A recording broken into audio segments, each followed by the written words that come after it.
உங்க சம்சாரம் வரலையா சம்பந்தி? அவ செத்துட்டா. இன்னொரு கல்யாணம் பண்ணிக்கலாம்ல? அவ செத்துருவா. நீங்க ரெண்டாவது கல்யாணம் பண்ணிக்கலையா சம்பந்தி? எனக்கும் ஆசைதான் சம்பந்தி. ஆனா முத பொண்டாட்டி இன்னும் சாவலையே. நீங்களே கல்யாணம் பண்ணிக்கோங்க. அதுக்கு உங்க முத பொண்டாட்டி ஒத்துப்பாங்களா? யோ அவ்வளவுதான். இல்லையே இன்னும் இவ்வளவு இருக்கே. சொல்லுமா.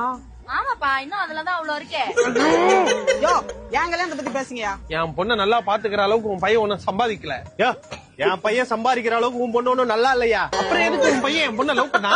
ஏன்னா அவனும் நல்லா இல்லடா. சுத்தமா நல்லா இல்ல. இதத்தாம நானும் சொன்னேன் சம்பந்தி. எனக்கு இது சுத்தமா பிடிக்கல. பேசாம உங்க பையனுக்கு நீங்க ஒரு பெட்டரான இடத்துல பொண்ணை பாருங்க. நான் என் பொண்ணுக்கு ஒரு பெட்டரான இடத்துல பையனை பாக்குறேன். அப்படி பெட்டரா அமைஞ்சிருச்சுன்னா நம்ம ரெண்டு பேரும் பெட்டரா ஒரு இடத்துல சம்பந்தி ஆயிடலாம். இல்லன்னா இவங்க ரெண்டு பேருக்கு கல்யாணம் பண்ணி வச்சிடலாம். யோ அதெல்லாம் கிடைக்காம நாங்க 2 பேரும் லவ் பண்றோம். எங்களை சேர்த்து வைங்க. பேசாம நீ இந்த பொண்ணுக்கு ஒரு நல்ல பையனா பாரு. நீ அந்த பையனுக்கு ஒரு நல்ல பொண்ணா பாரு. பிடிச்சிருந்தா 2 பேரும் செட்டில் ஆயிடுங்க. இல்லன்னா நீங்களே கல்யாணம் பண்ணிக்கோங்க. அடச்சே, உலகத்துல எந்த கருமாந்திர பிடிச்சாலும் இப்படி சம்மதம் பேசிக்க மாட்டாங்கடா. நீ என்ன யோசிக்கிற? இல்ல ஐடியா நல்லா இருந்துச்சு. எங்க என் செருப்ப?